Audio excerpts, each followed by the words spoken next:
Yeah, the meeting went really well. I think what's next is that we actually are going over to the Troubadour for our official tech scout. It will become, as the name implies, pretty technical. We'll actually block out roughly where certain scenes are happening. What happens a lot of times is that we'll put a list together of what we generally think we're going to need, but once we go on our tech scout and figure out, okay, now we're going to shoot here, we probably aren't going to face the camera this way or whatever, then we'll go back in and refine that list, chop some things out, maybe add a couple things, gear lists, wardrobe lists, prop lists, scheduling, all that stuff.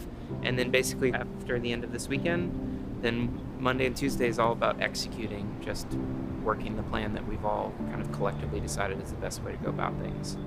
We're gonna walk around this alleyway. I wanna go check out, I haven't seen the green room yet. Yeah. I would say this kind of VIP to transition to there is one question mark, just because we haven't seen that yet. And then seeing the VIP area, which we haven't seen yet. I feel like those two I'd like to get eyeballs on so I can start wrapping my head around how we'll do it. And then I think we could probably end here because this is pretty, I mean, we have a lot to talk about here and it's like the most straightforward, I think. Yeah, I just wondered if you wanted just to go around without the whole, like, people, everybody following. Yeah, let me have like 5 minutes or so to do that. One thing that I learned about this is that you can plan your idea for how the blocking is going to happen, but not until you actually have first team actors in there is it going to be revealed how the scene really wants to be blocked. We can start in VIP. Come on up. I would say this area to me is the most interesting. We're talking about potentially actually shooting out through this way to like let it play out, like they're sitting waiting for them and they come up the stairs and like end up kind of having their here. Kevin! Okay. Hey, buddy. Hey!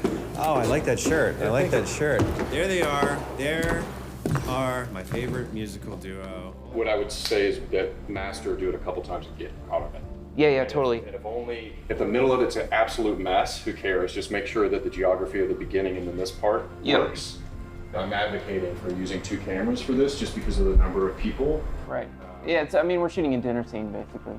Yeah, I mean, luckily it's not, trapped into a table, so you've got a little bit, you're not crossing the eye line all the time. Right. You've got 4 people. Those are horrible, but so I think that you're going to get the performances are going to be more even because you're capturing them together instead of separate. And so if you have one great take, then you've got at least some chunks of it. Okay. Christopher Bryson, who is our first AD, was so instrumental to the success of this film. He's a guy that's worked in the industry for 20 plus years. He gets paid a lot of money usually. And for him, this was him investing just in kind of the art of film. Ari and I had done a Spotify commercial together not very long before this shoot and really hit it off, and I loved the way that he approached light and thought about light and really wanted to work with him. I mean, the second we figured out we were going to shoot in Los Angeles, I reached out to him. I was excited to get him in the space and get his ideas because a huge part of this experience for me was having these really talented people and saying, like, what do you think? I want to make this thing feel like this. How do we do that? And so that's what Ari was doing, was measuring, looking at where support beams were, where can I hang a light, where can we move this, where can this go, how can we build up the ambience and the atmosphere. Margot's running around with her tape measure and figuring out what signs need to be covered, what can we take down off the walls, what can we not, how are the camera angles going to affect her work, and she's running off and making a plan. And then Ben and I were really talking about how are some of these scenes going to play out, where would the camera start, and how can we build the coverage out of the hypothetical way that these scenes are going to happen. When the concert happens, I don't think we have any like moving lights or any. I think it's a look. Yeah. It's maybe like the Lico spotting him, we haze it out. Maybe we have these on. Just like, like like real glowy in the background. Was it 2 spots or a single spot on both of them? I think it's probably a single spot on both of them. Though I guess, how difficult will that be to add a second spot? We have It's not difficult. We could add the second beam when she comes out, basically. Yeah. And that would be, we probably want to do From that. there, right? Yeah.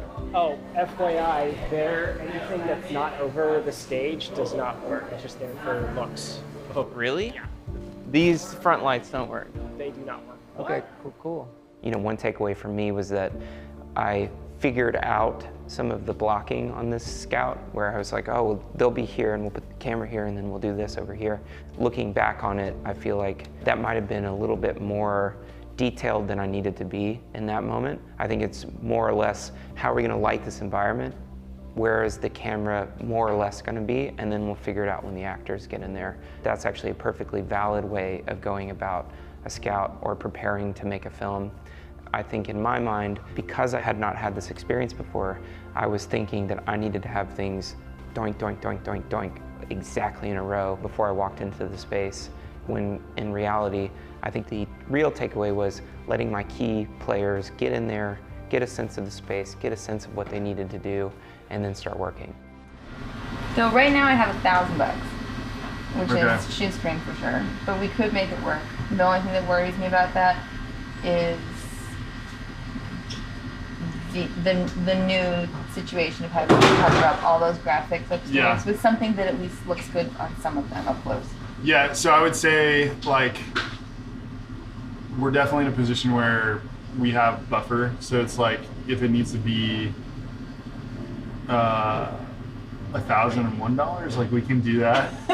No, like, I mean, like $1,500, like. I think if it's $1,500, I'd like feel way more comfortable knowing that I'm not gonna surprise you with like, hey, I went like $350 over. No, I would just say, like, let's try to stay on budget as much as we can, but also like if we go over, which we will, like. Okay, so I'm gonna aim for 1,000 still, but just with the awareness of like a 500 contingency. The craziest day for sure was Friday. What happened at the Troubadour when everyone else was going through the Tech Scout, because our line producer is out of town, I'm having to do a lot of line production duties. Tell him I'm in the bar area if he wants to come talk to me. All right, sit. I'm getting copied on emails. I'm trying to figure out like what I need to respond to. It's all in a day's work, man, you know? Just making movies. When you're directing a film, I think if your producers are doing a good job, you end up feeling like you're not super rushed and things aren't crazy, and good producers will put the director in the eye of the hurricane, more or less. So that when I'm walking around the Troubadour, I'm not thinking or aware of all the millions of things that are needing to be taken care of from a logistical standpoint. It's more like, I got all the time in the world to think about the creative. Just like, yeah, if you want to work out like the gear and the price, I'm on, the insurance is covered, I'm just waiting on it.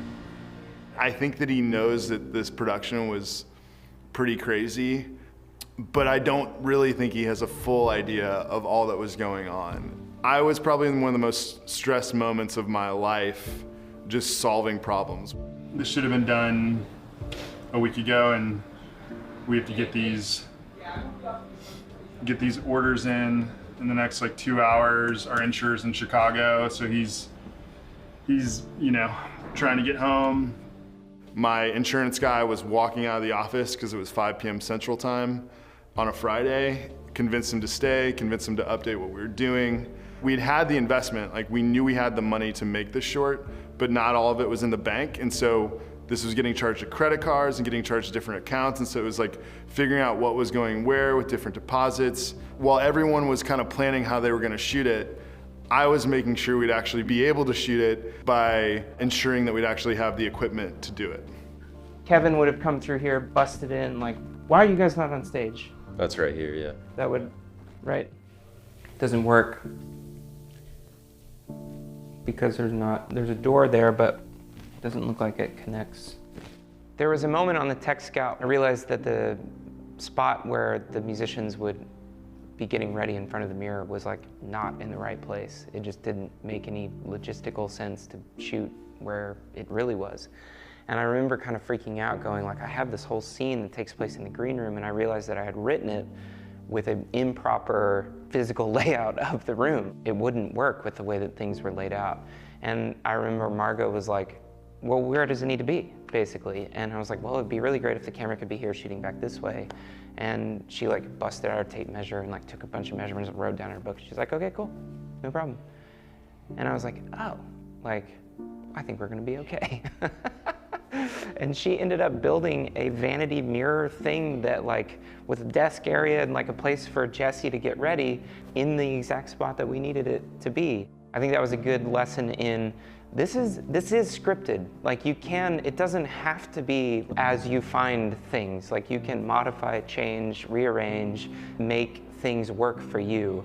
In that moment on the Tech Scout, I realized like, all right, I think there are challenges for sure. There are things that are not perfect about the venue, but overall, I think we're gonna be able to make this happen. It was such a blur because so much came together, so much had to come together. There were so many moving pieces all at one time. All right, so we just wrapped up our Tech Scout. You can actually hear a band rehearsing in the background. They're actually having a show tonight, so we got backed up against their sound check, actually, which is pretty cool. This is not a sound stage. This is like an active concert venue. Literally, the band loaded in while we were doing Tech Scout. At one point, we were standing in the corner, and there's a scene that takes place in this alleyway that we're trying to figure out. Two of the band members come out and smoke a cigarette, sit in the back, and they're trying to figure out what's going on with why the music isn't working, basically. And at one point during the Scout, I look over and the band manager is sitting out here on his phone, like smoking a cigarette, and then he's talking with one of the guys in the band. It's just like cool to be in a venue like this where they're literally doing exactly what this film is right now, which is pretty cool. So, but anyway, the Tech Scout went really great. And I think we've got a decent idea of what we need to accomplish over the next couple days. I would say I'm cautiously optimistic, a little nervous that it'll all come together. There's a lot of moving pieces on this particular film, but everybody's really great at their job. So, you know, over the next couple days, it's really just going to be making a little space to think through what's coming up, and yeah, we'll be back here on Monday to start rolling camera.